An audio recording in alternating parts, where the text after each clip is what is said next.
Ever wonder why we relate and connect to stories around us? Welcome to the DNA Podcast, a show where we discuss books, movies, and entertainment that help us understand who we really are. I'm Dakota. And I'm Annabella. Let's dive into our DNA.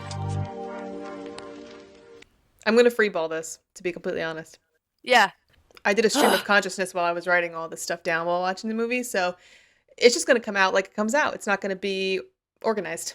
I tell you, we are weirdly connected because that's how mine was. It was just a stream of consciousness. Look at that. I wasn't like, this is my life question.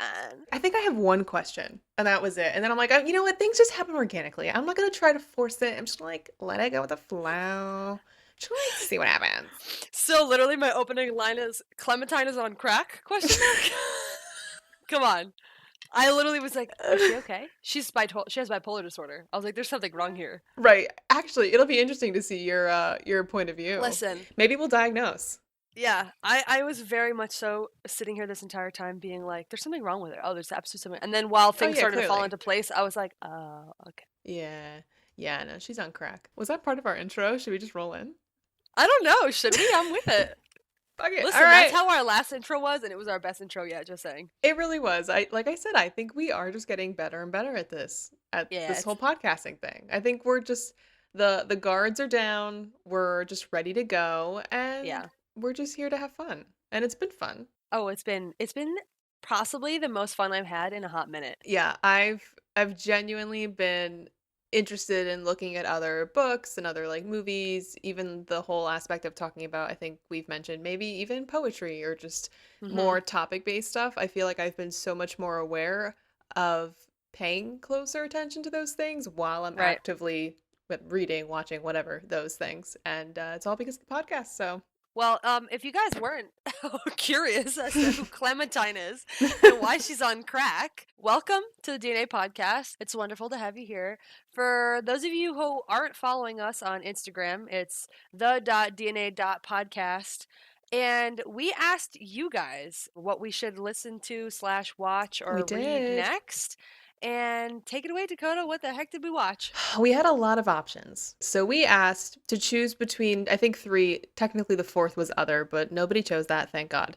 So otherwise I would have been like, well, I don't know what we're doing. Yeah. But we were choosing between Perks of Being a Wallflower, Dear Evan Hansen, and Eternal Sunshine for the Spotless Mind. And it was very close, but the ultimate winner was Eternal Sunshine of the Spotless Mind. Heck yeah, it was. So I have seen this movie before. Anna has not. I've actually seen this movie several times. And I will say, as I was talking before, Anna quickly hit the record button because maybe I shouldn't have been saying this off the podcast. But I had a very different experience watching it this time around for the 4th time, I think, versus the other 3 times that I watched it. It was very weird watching it for me this time because I had a general premise of it because of you watching it in college, and obviously I was your roommate. Hey. And so I knew, like, in a general sense, like, what the heck it was about, but I have to admit, the way it starts off, the way everything builds to the actual storyline, I was sitting there for at least the first 40 minutes like, I actually don't know what's happening right now. I don't know what's going on. Because I was trying to piece together how it all worked, and I was confused. I was like, what's this? What, is this a flashback? I was just lost in the sauce. Right. Until finally, like, he arrived. Yeah. It's probably my favorite non-linear story because you think you're watching it from, like, beginning to end, and then you obviously, once we start getting into it of, like, what's actually going on, then you're like, oh, cool, I really just have to, like, hang on for this ride because everything is becoming physical, spiritual, mental, emotional. There are so many elements that just become a reality that you just kind of have to just buckle in and I couldn't agree more. Hang on. So, do you want to take it away and read a little bit to inform some people who have not seen Eternal Sunshine of the Spotless Mind? Sure. So, Eternal Sunshine of the Spotless Mind was created in 2004, and it's an American romantic science fiction drama written by Charlie Kaufman, I apologize if I butchered that, and directed by Mitchell Gondry. After a fight, the main character Joel discovers that his girlfriend Clementine has had her memories of him erased by the New York City firm Lacuna. Heartbroken, he decides to undergo the same procedure. In preparation, he records a tape for Lacuna, recounting his memories of their volatile relationship. While undergoing the procedure, Joel re-experiences his memories of Clementine as they are erased. The film won the Academy Award for Best Original Screenplay, and Kate Winslet received a nomination for the Academy Award for Best Actress. The film developed a cult following in the years after its release and has come to be regarded by many critics as one of the best films of the 2000s. Which I think it's funny because when I was kind of writing up these notes, I realized the other movie that we watched, Little Miss Sunshine, was 2003. Yep, yep. So, something about these 2000 movies, man, They are hard hitting, I'm they telling really you. are. Yeah. They really get you right in the heartstrings, I'll tell you that. Yeah. So, first impressions. I would love to hear what you think as somebody who has never seen this, just only knew the basic premise. What were your thoughts? What'd you think? First impressions for me was it was a little confusing for me as this until the story picked up. But it was like legit probably halfway through the movie, you were right. It was like all of a sudden I'm hit by a freight train and I'm just like, "Oh my god. Oh my god." And then I'm just like, we're doing this." And It's then happening. It's happening. it's happening. I have never in my life wept the way that I wept at this movie. And I think it's because I have some personal things that like really attached into this, which was very difficult for me. Yeah, well, I agree. Yeah. I think that's also why I had a different experience. I actually watched this with Alec because he had never seen it. And I Mhm. was like, "Oh, we should watch this." And he was constantly told like, "Oh, you're going to cry. Like it's going to be a really, really sad movie. Like you're going to cry your eyes out." And then we both kind of watched it and I was like, "That was sad, but like I didn't like heave like I normally do. Like usually I have to like Yeah. borderline take off work the next day because I'm like emotionally wrecked from Yeah. watching that movie. What like you said, being in a certain time in your life, you can totally relate to this movie in ways that you might relate to it completely differently like in my case in different points of your life. I remember when I first watched this movie and relating so much to the feeling of being erased from somebody's memory and Yeah. now I'm engaged, right? And I'm in a healthy Yeah. relationship. And now I also watched it and was like, wow, Clementine has issues. She is on crack cocaine. So my first impressions of this was more so I just like appreciated it more. I still love this movie, hands down. It's like one of my favorites. I Mhm. know I have a lot of friends who I went to school with or friends that I didn't go to school with who also have watched this movie and are like, yeah, I friggin' love this thing. So it clearly has a cult Yeah. following, and I hope that maybe you've joined them. Oh, 10 out of 10. Sign me up. Where do I get tatted? Let's go. Like, I'm not even joking. My God. But it's funny that you connected with the idea of being erased, whereas I connected with the desire to erase. Oh, really?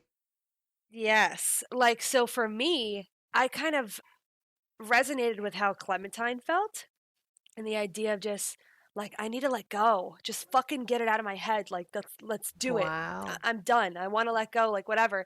And it's bananas to me because throughout this whole journey of Joel, what my biggest point that I hit on for this entire like movie that really struck me and why I think I got so emotional was because his idea to potentially stop the erasing because once you start watching the movie the process of being erased kind of gets explained. So this company Lacuna, you sign up, you do all the waivers, and like the idea of it is that you're supposed to erase your life of all of the items you have of this person. So Joel goes back to his apartment when he's like, "All right, I'm getting erased. She erased me. I'm erasing her right back. Like, let's be done."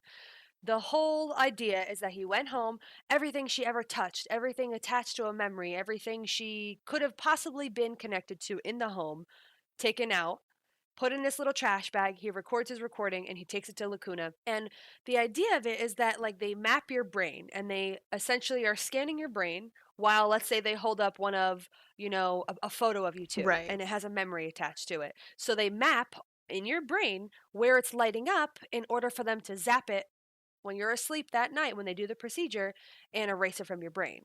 So they essentially are watching how you have mapped your memories of this person and individual throughout your life and throughout your Mhm. brain, and that's how they erase it.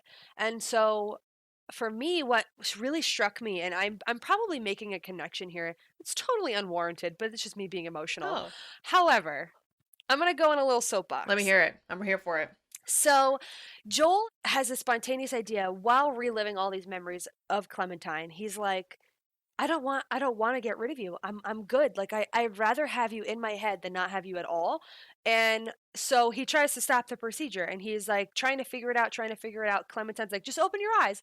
He tries opening his eyes. They open, but he's like a potato and he can't Right. stop the procedure. Yeah. So he's truly just stuck. And essentially their plot to run away from, getting the memories erased was hiding the memory of Clementine in different parts of his brain, off the map. Parts where she didn't belong. Yeah, yeah, yeah. Correct, correct.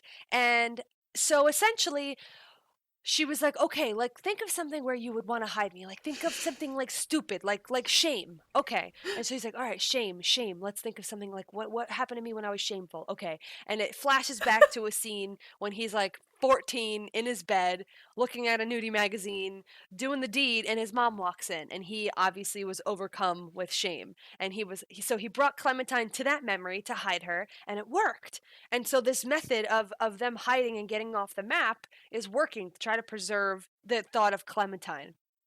Now, here's my connection that I made that I feel like, listen, if I'm left fielding it, sure, whatever, but it happened, and that's why I think I cried so hard. Essentially, when you meet somebody, right, and you fall in love with them, they, in a sense, alter, and this goes back to a theme we've talked about in the last book, which is perception is reality, right? Sure. Yeah.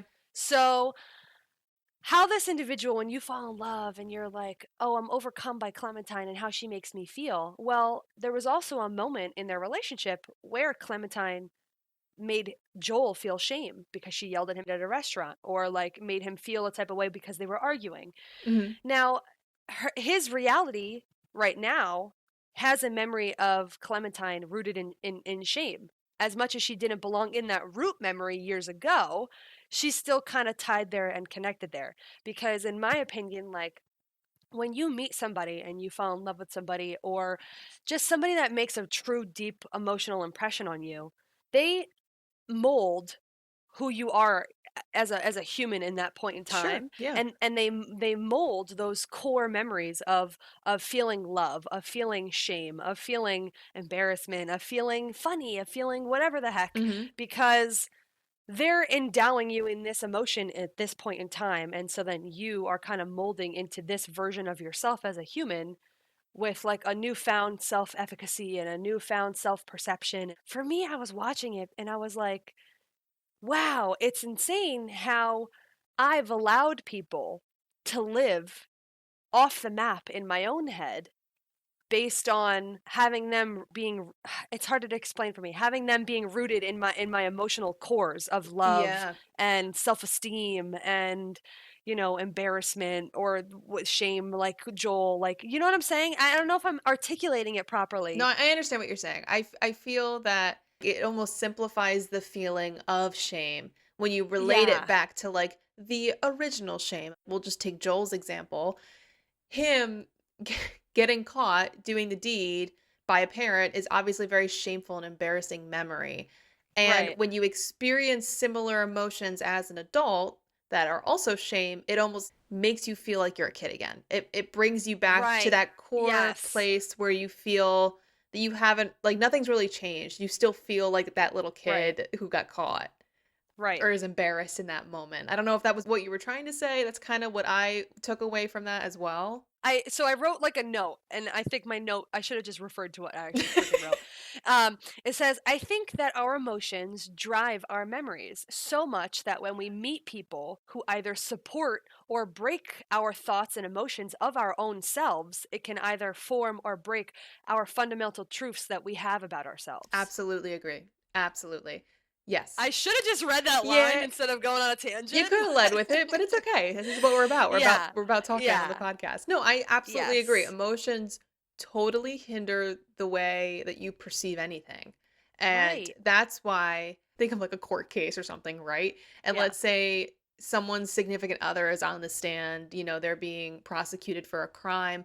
Their significant other, whether it's their girlfriend, boyfriend, wife, husband, is obviously going to have a very emotional based point of view because they don't want that right. person that they love to go and serve time or whatever. So memories of whatever actually happened are totally skewed because they love that person. They don't want to see them that way. So, Right. Yeah. yeah.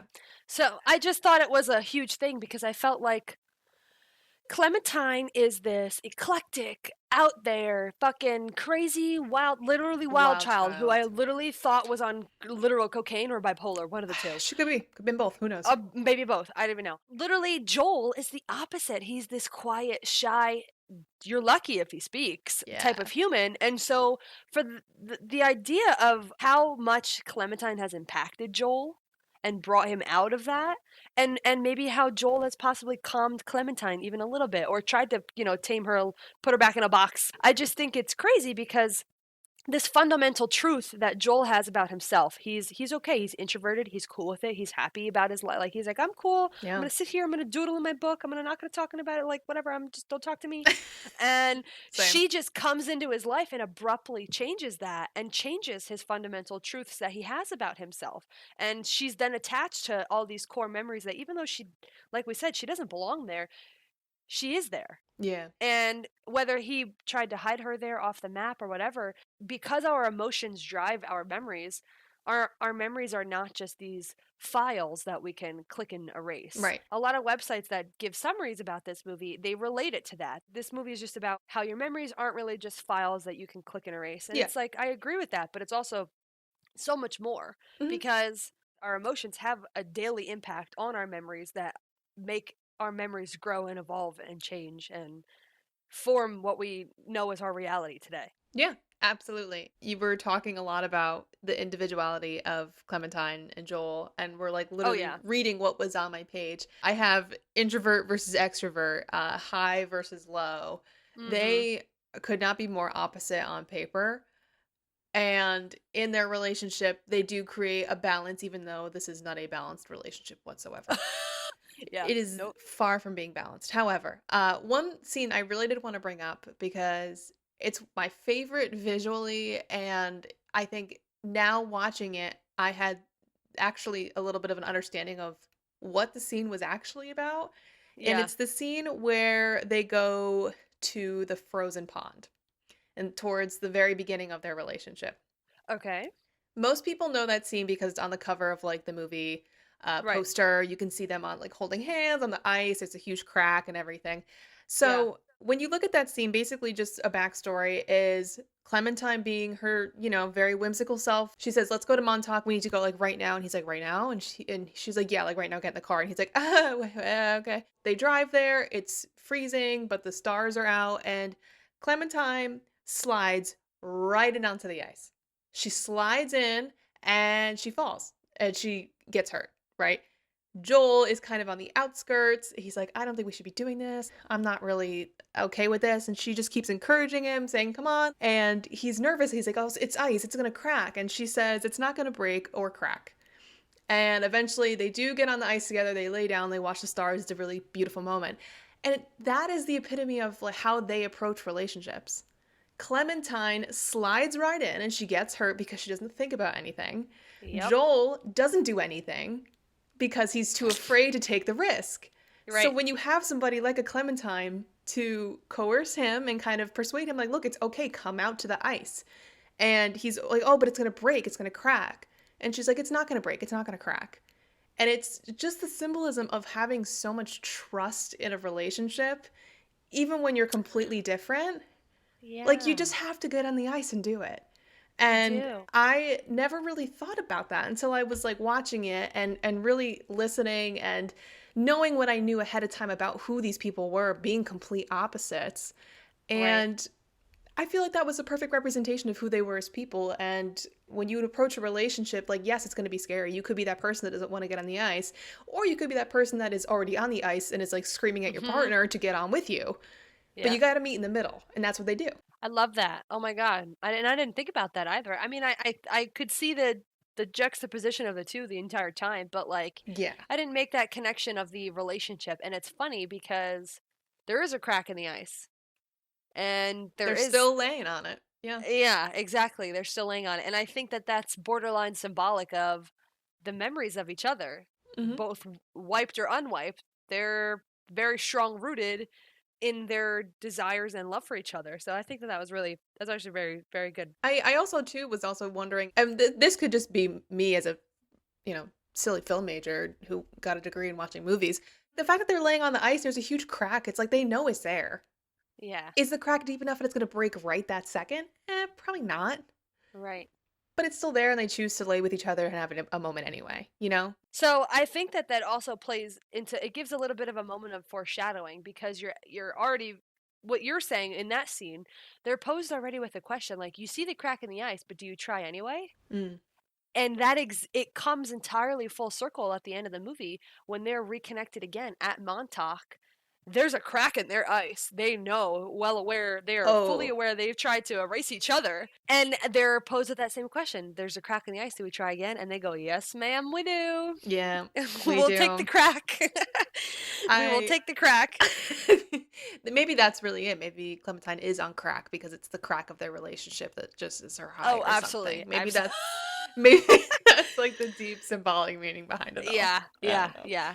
Well, I feel like we talked big picture, but there's a lot of other little Yes. hidden spots of this movie. Like the entire journey and process of him getting his Oh my memories erased god. is the meat and potatoes of the whole movie. And can I just say that this also, as a concept, I have never found a movie that Oh my god, checked the yeah. boxes of everything that like I enjoyed. It was Couldn't agree more. sci-fi, it was kind of suspense of like what's going on. It was abstract, it was romantic but genuine. I don't really like a lot of Yep. romance movies, but it was like Yeah. genuinely like Yeah. romantic, emotional. Oh my gosh. And the idea of literally erasing a memory from somebody.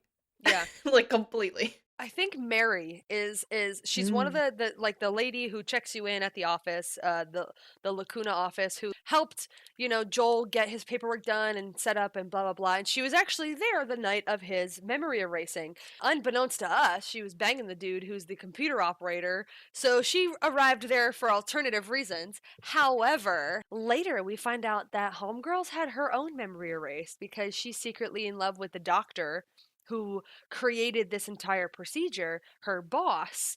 And I think it's impactful. And this is the first inkling we see in this movie that our emotions do root and drive our memories. And so they're not just Yes. these files that can be clicked and erased because your emotional feeling and your affections and your attractions are still going to be there because that's just a part of who you are as a human being. Yeah. And you can't just click and delete that. And so Mary, she had no idea. She had her memory erased of her boss. And so she arrives there that night to help in the procedure of erasing Joel. And the boss needed to be called because Joel was obviously running off the map with Clementine and trying to hide her memory somewhere else. And so the boss needs to get called. So they stop the little fucking beer party that they were having and clean up and whatever. And the boss arrives there and she's all professional and whatever. And the other technician walks out to have a smoke. And within a minute, she is already randomly professing her love to her boss. And she's like, oh my God, I shouldn't have said that. I've loved you for years. What? And we're Mhm. sitting there like, well, you were just banging the computer dude, for one. And for two, For starters. what? Yeah, like it was just this moment of just like, what the heck just happened? Am I missing something? How do we know she's in love? What? I was so baffled. And then come to find out, his wife, the boss's wife, comes strolling on in her nightgown and all, and she's like, Because she knows. she knows, of course she knows, and she catches the situation in the act, and she goes, "Honey, you can have him. He's already yours. Bye." What I think is so messed up about that situation, though, is yes, Mary asked to have her memory erased. Yeah. Why didn't he have his memory erased of her? Because in a way, Yes. that's a little manipulative. I totally agree with you. Because it's not fair to his wife who has to deal with that and understand Yep. that. Yep. And this is where the concept starts to be like a snowball effect of people just like erasing memories constantly Right. over and over. I also don't like Right. the fact in this world that you don't have to tell that person that you're Yes. erasing them. And that actually is what kickstarts the whole story is Joel finds a slip that basically says like this person is erasing you from their memory or whatever, which I thought was super strange. Yeah, I guess it's because the premise is supposed to be around I want to say that it's like they're already disconnected from each other's lives, or like somebody who's passed and you just can't get over the grief of it. And Can we so the talk about easy how that one woman in the waiting room with her dog bowl? stop, literally that will be me. I was like, don't even. I literally made a note. I was like, this will be me when Wolf passes finally on the day that it comes. Dear Oh God, my god. knock on wood. Like, no, literally, It's so true. I will need a spiritual cleansing, exorcism, need Yeah. something. I don't know. Well, maybe we can talk to the writers and they can hook you up. Maybe they know somebody. No, seriously. Like, is the machine real? So technically speaking. Yeah, yeah, yeah, yeah. No, but I that's the one thing I felt was kind of it was kind of shitty in the Mary and her boss's story because there was like a bigger theme that I'll get into in a minute, but I just felt like it was unfair. It was unfair that somebody had to be like confused and just Mm-hmm. not knowing why they still love somebody or care somebody, but still wanting them to find out it was just like some big, weird, creepy secret that the boss Yeah. also continued to have her work there. And like, Right. it was just ick. There's a lot of ick moments in here, like the Yes. Clementine's other boyfriend that happens for a little bit. But what I'm trying to say is between Mary's story, between Clementine and Joel's story, for me, the biggest takeaway is that love finds a way. It doesn't Yes. have to be the best love. It doesn't have to Yeah. be the perfect, ideal, two-bedroom house, white picket fence love, but it always will find a way. And that's for any relationship. It's for good relationships, it's for unhealthy relationships. That if two people really, really love each other, like they're gonna try to find a way to be together. Couldn't agree more. I could not agree more. And I think that, first of all, fuck Patrick. Oh my Second, god, what a sleazeball. I literally wrote sleazeball. I literally wrote bullet point, also fuck Patrick. When I'm telling you this was a true stream of my consciousness, literally, like, hold on, I'm just gonna read you the first couple notes. Is Clementine on crack? Joel's thoughts are literally mine, dot dot dot, lol. Is she bipolar? Clementine is. I like how you answered your own question. Is she bipolar? Clementine is. Clementine is, yeah. Well, for those of you who aren't familiar with this story, the Patrick storyline is he also is an employee of the Lacuna firm. He's one of those people that goes and like does all the computer stuff. But what we find out is he has a newfound relationship with Clementine because Tangerine. Tangerine. Tangerine. Because when he was in the process of erasing her memory, he was like one of those people that were facilitating it. You have to at that point like hand over all the belongings of the person that you want to erase. So she had all these like letters and mementos and all this stuff that Joel had given her because obviously you don't want to see that because if you see it you're going to be very confused of where they came from. Mm-hmm. Well, little stupid Patrick decides to take it upon himself. He's like, "Oh, I'll just keep them," which is illegal, first of all. Yes, ma'am. Second of all, he tries to be Joel.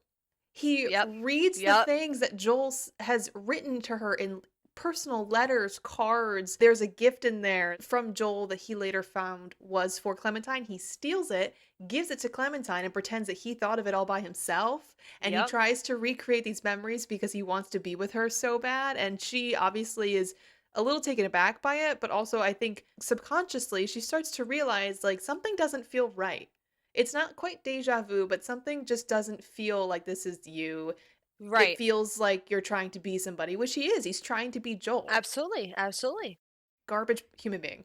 Very interesting how we can see Clementine having like a mental breakdown because she knows something's up. She's like, in my brain, there's something off. Like, I Yeah. don't feel like, and she's literally having like a panic attack. And so the night that they're erasing Joel's memory, this asshole Patrick is there and he gets called by Clementine and even though he's verbalizing out loud and Joel is asleep, Joel can subconsciously hear Yes. Patrick and Joel finds out that this dude's impersonating essentially his being. He's literally like, "Yo, your new boyfriend, Patrick." And she's like, "What new boyfriend?" And it's just this funny moment where it's just like she doesn't even know who this is. And it's funny because in this real life, she doesn't even know who I Patrick really is know. either. It's just like a Yeah. funny, I don't know. I think it's wild though, and I think it is also kind of dumb of Patrick because Well, he's an idiot. Like, let's be honest. He's so oh, fucking stupid.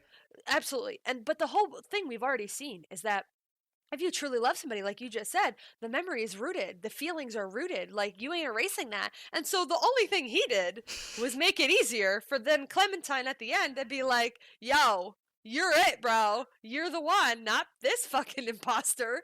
So I thought it was just like, haha, Patrick, you done goofed. You You stupid thought, idiot. you Yes. thought, It's interesting when Joel first goes through that experience of erasing the memories, and the first memory they have is the fight where they like stop talking and everything.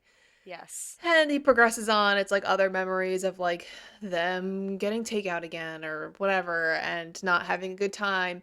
And I think it was a really nice way to reflect that I think when you have a serious breakup, you always think of those negative things. You always think yes, of why we broke up, what was wrong with them, whatever. It's a lot of anger. It's kind of like the seven stages of grief, so to speak. right, right. And then as time goes on and you have time to like fully grieve that relationship and move on from it, you start to remember the good things and start to have a little bit of reflection of like, well, what was I wrong in that moment? Was that actually really all that bad? Oh, I guess we did have some good memories. And to me, it just felt like it was a really nice reflection of the way that we view breakups. I mean, it's very easy to just like write somebody off, literally in this movie, and just be like, no, our relationship was terrible. It was awful. And Yeah, we had nothing but terrible fights or whatever. But the thing that makes this movie so beautiful, which is why I would always cry while watching this movie, is Joel and whoever, is getting this procedure done has to go and relive those memories in order yes, to get past it and to erase it. yes. And I think that's just a testament that you have to go through that pain to get over something. You cannot avoid it. No, So, yep, in order totally. to mature and grow as a person, as a partner, you really have to take any breakup, even like with a friendship. Like if you Yeah. stop being Oh my friends God, with yeah. somebody, like there's a reason for it. And you have to really evaluate that person and especially yourself, really cognitively try to see that as like unbiased from the emotions that may have impacted those memories and just really, really take that time to think of, oh, okay, well, how can I grow from this? How can I be a better person? And obviously, as we've said, Joel goes through these experiences and realizes that Right, actually I don't want this anymore. I don't want to lose the memory of this person. And so right. it really takes those sessions of contemplation and honestly time. This is a very physical representation of like physically living through the memory again, which is obviously very emotional. Can't do that, at least at this point in modern society. Who knows when this podcast comes out, when. Yeah. Just kidding. But 10 years later. yeah. No, but that to me, I really love and appreciate that about this movie because it's important to move on from the past and grow from it, but really, really going through it and trying to remember the relationship for what it was. Not Right, what you felt like it was, but what it right. actually was. I think Joel reliving those memories and actually having to experience the relationship for what it is, not just the negative, the good as well. He also saw sides of him where maybe he could have done better, Yeah. you know? And that's something that we don't usually ever face. When we're having a bad breakup, we're usually like, "Oh, F that person, like forget them. Yeah. They were this, they were that." Well, what was I? What was I in their relationship? Yeah. And having to physically relive them versus reliving our negative connotation on the Yeah. memories. Yeah. Having to literally relive them for what they physically were, neutrally. What you just like the unbiased take on it is something that I don't, I don't think we ever will get the chance to do because, society, technology. You But just take it while you can, right? yeah, It's something I try to do. Also, just like be in the moment. If you're feeling yeah, sad, like it's okay to just like be in that moment and be fully sad. grieve Yeah, a loss of a yeah, friendship, a loss of a yeah, relationship. Do that.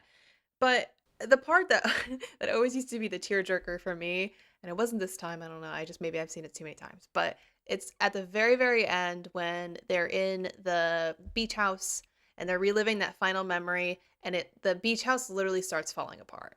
And yes. he is regretting the fact that in that memory when it happened, he left and now he doesn't want to leave. He wants to stay. Right. And Clementine is like, "Come on, like you can stay, whatever." And she goes, "Come on, like, what do we do? This is it, Joel."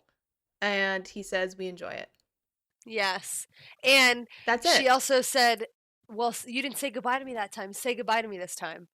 Yeah. And so in his head, they kind of attempted to recreate a new memory attached to the old. That is what I think time, it's what like maturity does, like to look back at a relationship and like I said, see it for what it was, but also just to be like, yeah, like that was a memory that I had and I enjoyed it while it lasted and it wasn't meant to Yeah. be and that's okay. Granted, Yep. that's not the outcome for this couple. However, True. love finds Yes. a way, like I said, but This is something like kind of tied to that, but not really. One time, this is a random thing I'm going to tie in. So, one time, one of my old bosses was like, "Damn, like time." I was like, "Damn, time flies so fast. Like this sucks. Like summer's already almost gone." And my boss was yeah. like, "You know why that is, right?" And I was like, "No, why?" And he was like, "It's because as an adult, you live less emotionally, so you experience things more rapidly because you're not creating a new experience. You're not creating a new emotional attachment to a memory." In this aspect for me, I don't know why, but the racing of time that Joel and Clementine were kind of doing was kind of what they did in their relationship. Their Yeah. relationship became this mundane, oh, we're that couple at the restaurant Yeah. having our same meal every Tuesday. They know us by heart now. They know our order like like it's just like it became this mundane thing Became a because routine, yeah. right, and because they weren't creating new in their relationship. They were Yeah. clinging to old and then nitpicking the old, Yeah. honestly, and that's why it fell apart. And so watching them race through their memories and how limited the time was, it just kind of brought that to my mind. And it was just like, we as adults, we have to, even though it's difficult because we are stuck in the fucking rat race of 9 to 5 and whatever, Yeah, like no.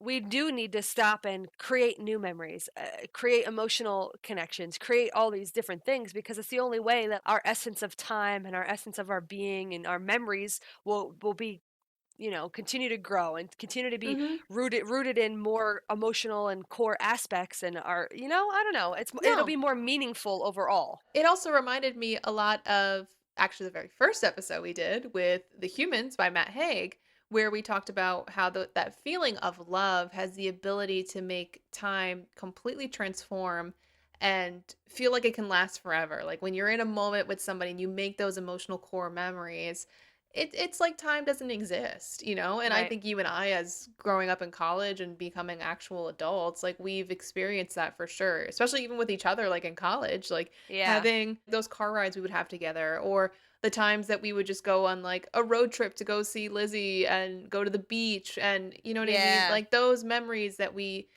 planned and made for each other. It felt like I'm pretty sure we only spent like 3 or 4 days together, but that felt like an actual week long trip. Absolutely. It felt Yes. like it was so long because we were with people we loved.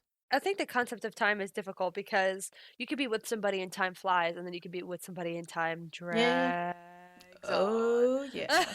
Oh, yeah. All right, one other thing I have that's super off topic, but their relationship became mundane, and you can see Joel kind of being back into his quiet self, whereas Clementine in the beginning kind of brought him out of his shell, and they're sitting there, they're eating their dinner, and Joel's kind of quiet, and then it flashes back to another time where Joel's just writing in his notebook, and she's like, "You don't ever say anything.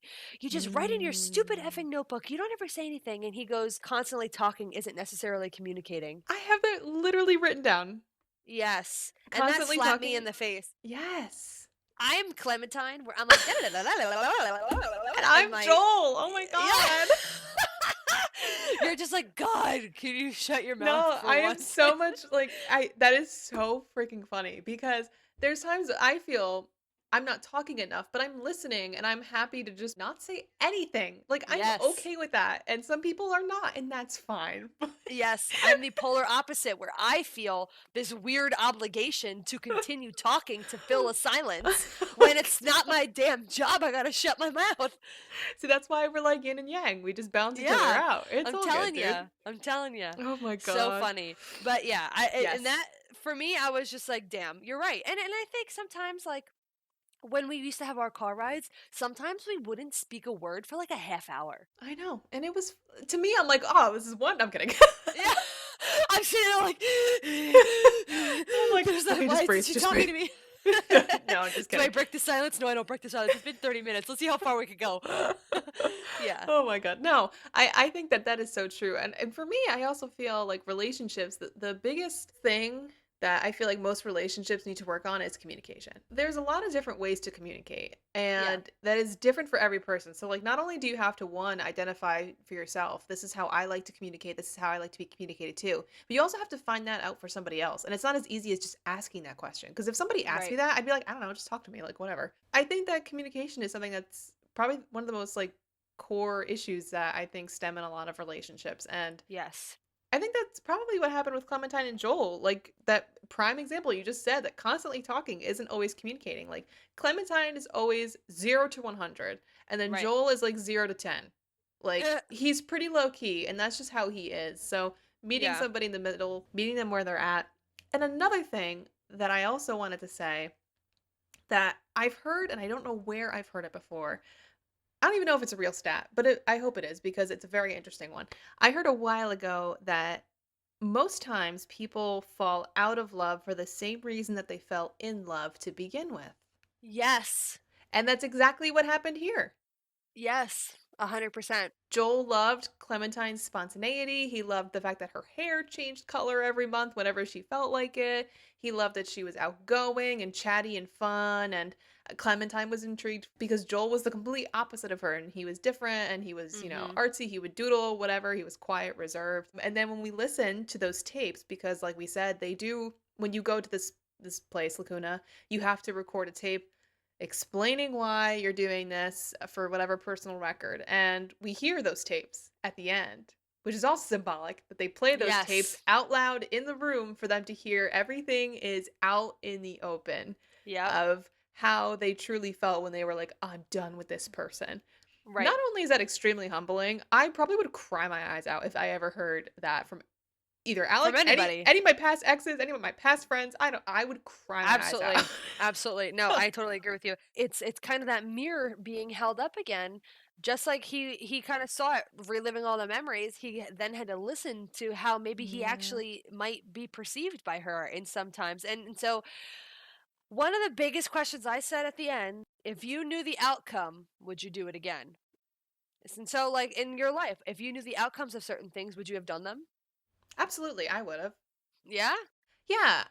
And like we've talked, and this is just my opinion, like we've talked about this, and I think out of all the things that I've been through and mistakes that I've made, things that have happened to me, relationships that I've had, I genuinely, I don't necessarily, I wouldn't call it fate, but I do think that if I hadn't gone through those things, I wouldn't be the person that I am today. And I grew a lot from them. And obviously, I learned about the person I want to be, the person that I am. And like, it's not that I would really want to do those things again, but I think that I wouldn't wish to do them over, if that makes sense. Yeah, yeah, yeah, yeah, yeah. No, I agree with you. I agree with you. I also was wondering too, and we touched on this a little bit of, that feeling of being erased or wanting to erase somebody. Would you do that? Oh, I don't know if I ugh. could. I don't know if I could do that. That's a really, I know Clementine's like spontaneous, so like for her just doing that on a whim after a really bad argument is totally not surprising. Yeah, I could never yeah. do that. I don't think I could. So, all right, I'm gonna get a little personal, Let's as do it. I usually do, We're on because episode my 4. It's life, fine. my life is a soap opera at this They know point. what they're into. It's fine. True, true. So, I had the opposite feeling of the idea of wanting to erase somebody, whereas you had the fear of, oh my God, would somebody want to erase me? Well, my first gut knee jerk reaction was like, fuck yeah, I'm gonna fucking erase the shit out of you, dude. You were an asshole. Oh my god. Well, then I sat there and I reevaluated because this movie made me relive some of my own memories, and I sat there sobbing my eyes out like a fucking pansy.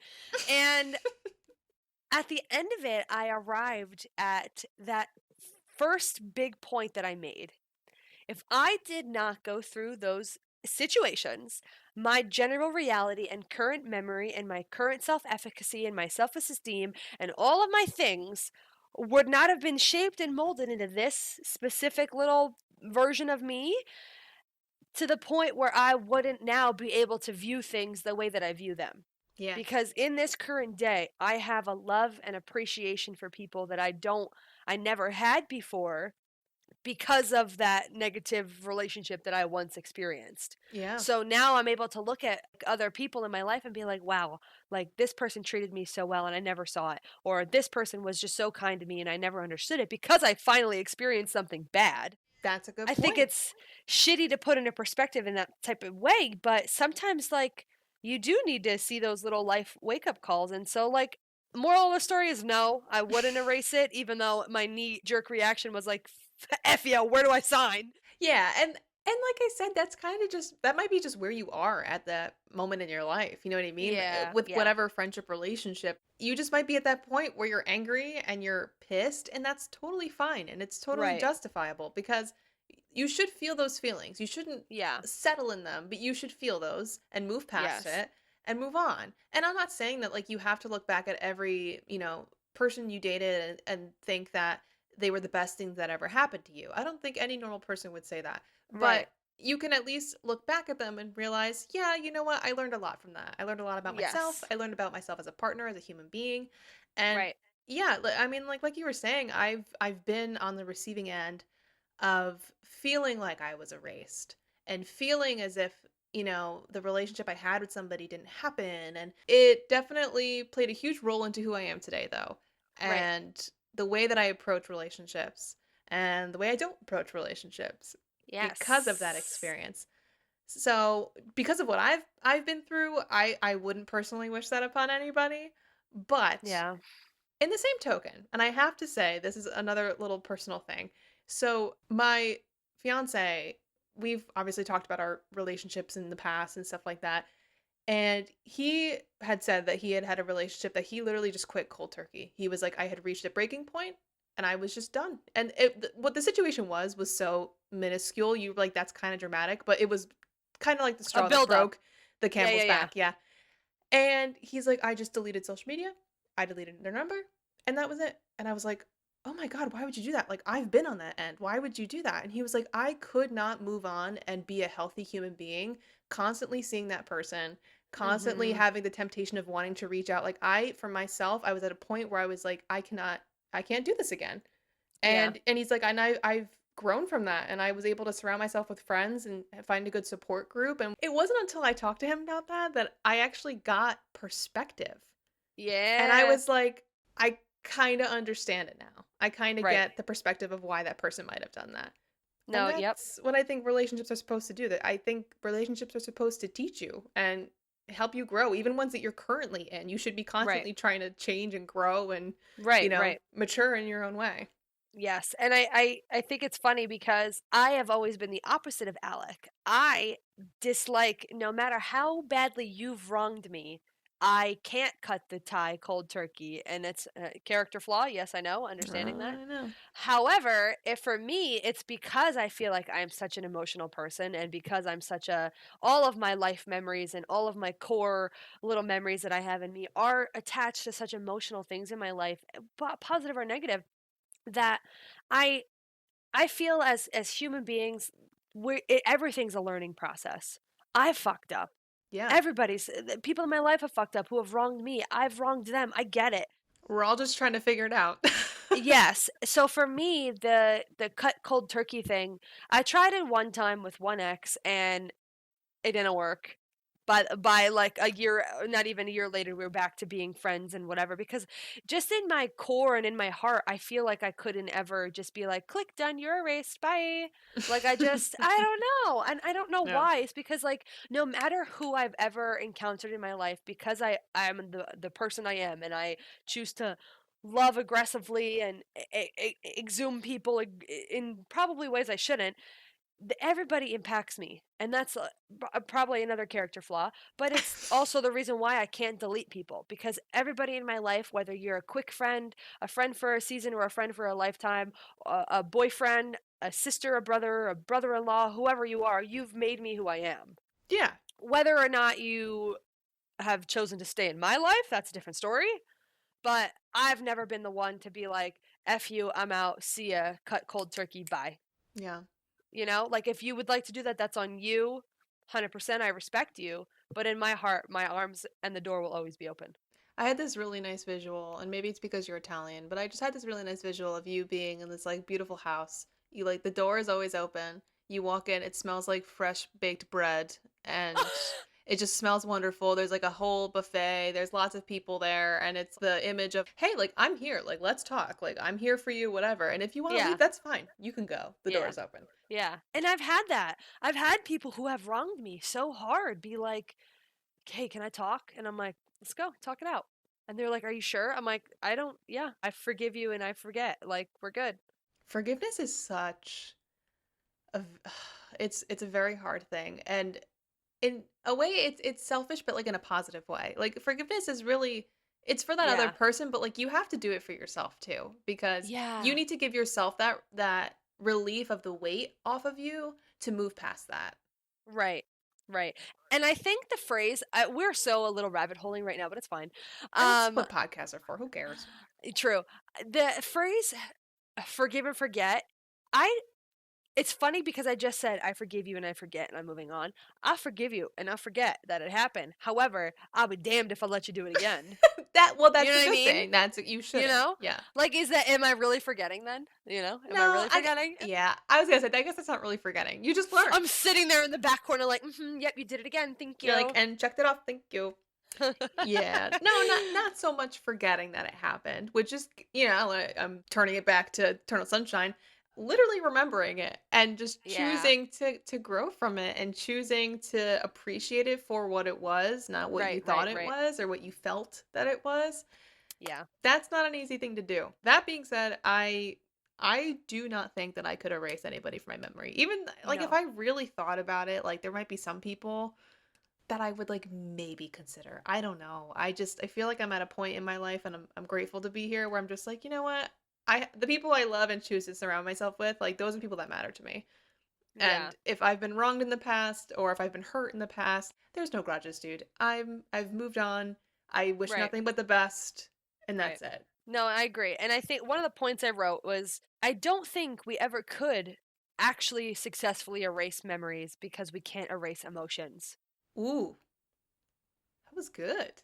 You Thank can't. you. You can't help but you feel. You can't. And that's why it didn't work on Mary because yes, they click and deleted Yes. the memories that they had of her, but the second she walked through the door, she fell in love with him Yeah. The heart wants because what you it can't wants. erase your emotions. We are human beings. We are a flawed species and we are rooted in emotional and spiritual and connected encounters through everybody and like, you know what? Call it for what it is. I might be on my woo-woo shit, but it's true. Whoa, shit, what is that? You've never heard that? Like, oh, No. like somebody who's like on their hippie like woo woo shit, like Oh you my know? god. See, I should know that. Yeah, yeah, all the time. I'll like I'll like say something like emotional and stupid. They'll be like, "You're on your woo woo shit." I'm like, "Yeah, sorry." Well, if you've made it this far in the podcast, comment below any of our Instagram posts with saying that's some woo woo shit, and That's some woo woo shit. we'll appreciate it. I love it. I love Oh it. my Sorry. gosh. One last thing. Do you think? Oh god. And I'm gonna like ask you the same question. Do you think that because Clementine and Joel got to essentially A, relive, both of them relive their memories, and B, then having had to sit there and listen to each other's tapes and see where they have gone wrong, do you think that this time they'll get it right? I don't know. I will say the reason why I felt differently watching this is because I genuinely well, I mean, I saw their relationship for what it was. I don't know Mm-hmm. if like I just romanticized it in the past, but like I think as an adult and you watch it and you're like, wow, they've and it's not just Clementine. Like obviously she's the clear one who has issues, but like Joel also has issues too. And they are just not good for each other. They're not. No. But they still love each other. So, do I think they're going to make it work? I don't know. Do I think they have a better shot at making it work? Yes. What do you think? I think they might get it right this time. Mm. And my caveat question is then, do you think that they would have continued regardless of having had everything revealed to them? Like, do I think in like the tapes revealed to them? Yeah. So like do you think that they would have continued and have been like whatever couple that Joel and Clementine now is? So, my answer to that would be I think history would just repeat itself. You do. You think, okay, Yeah, okay. I think if you don't learn from your mistakes, you're just gonna keep making the same ones, no? Yeah, see, so I think that Mary, oh, by the way, we didn't say this. So at the end of the whole film, right, Mary gets offended because Mary's the lady that fell in love with her boss. She gets offended because she had her memories erased and she was like, this isn't fair. We can't do this to people because like clearly I still love this man even though I try to erase him.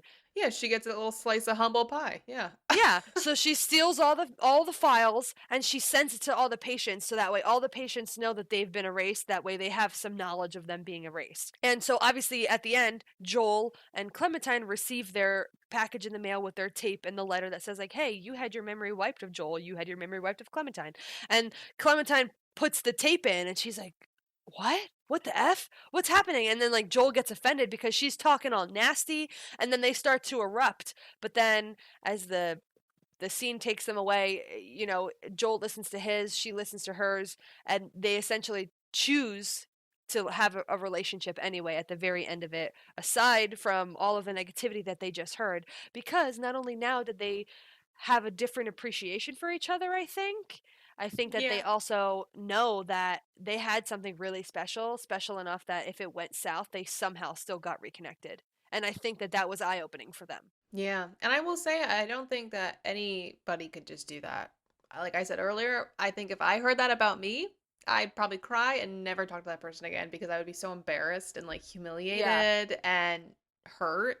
yeah, That's awful. That's like awful yeah. to think about that. But they're giving it a shot anyway, and often some weird story universe. Who knows where they Right. are today? But I think if they hadn't listened to that, that history would repeat itself for sure. So now, do you think if they had any residual memories of each other, now that they're in this happier state, do you think that they could kind of alter their memories of each other and bring it back to this positive state? So essentially, do you think memory alteration is possible? I don't know. I feel like they would just make new memories. No? Yeah, I guess. What do you think? Because they both were quote unquote erased, but they just still had inklings of each other, you know? Yeah. Like in the last memory being wiped, she kisses him goodbye and says, "Meet me in Montauk." And so literally that morning he wakes up not knowing why and goes to Montauk and who's there? She is. Because she Hmm. just had this same weird feeling like I got to go to Montauk today. And they're back on that or they're back to that place where that pond was Yeah. and the story kind of repeats itself. I wonder if it would just be similar to that feeling when you meet somebody and you feel like you've known them for so long. It's not quite I not it's not yes. quite deja vu, but it's Yes. just maybe it's tampering with the idea of soulmates. I don't know. Like the idea that you've met somebody Yeah. and just something about that person, it's like I feel like I've known you way longer than I've actually physically known you. Yes. Do you believe in love at first sight? Mm. Girl, I saw your face when you came home at 3 a.m. from meeting Alex, so shut your damn mouth. Well, there was a lot of things that went into that, but I not so for me, like I always thought that like love at first sight was like you see somebody and you're like, oh my God, I love them. And it was not like a physical, like, oh, that person's really attractive and I'm in love with them. But I Yes. do think sometimes you do meet somebody and it just naturally clicks and it Yeah. hits off and that's it. And then you just know. I think something Yeah. really deep inside just knows and it feels comfortable, like it's meant to be. But yeah, I mean, I guess you would call that love at first sight. I don't know. What do you believe? I believe in love at first sight in terms of it's not like what you said, it's not on a physical level, it's on more Yeah. of a spiritual level. Like meeting somebody and knowing like, "Oh yeah, this is going to work out. Oh yeah." Like sign me up. Where do I sign? Let's go. Which is funny because I'm thinking also now in like a friendship way and how we said earlier, you and I are complete opposites. Oh yeah. But there's Oh yeah. something about us that just works and it's Mhm. I can't really tell you what it is, but I just get you, you get me, and we're totally Mhm. different and Yeah. somehow agree on quite a bit of things, even though we are And very different. somehow we have totally different methodology but arrive at the same thing. Very true. We have basically the same notes. Yeah. And it's so funny because I don't know. I just think everything about us is so fucking funny. But we're both earth signs. Got So, your caps and your Virgos. because like Gatorade's in retrograde. Wait, what is it? What is it? I said it backwards. Fuck. Gatorade's in retrograde.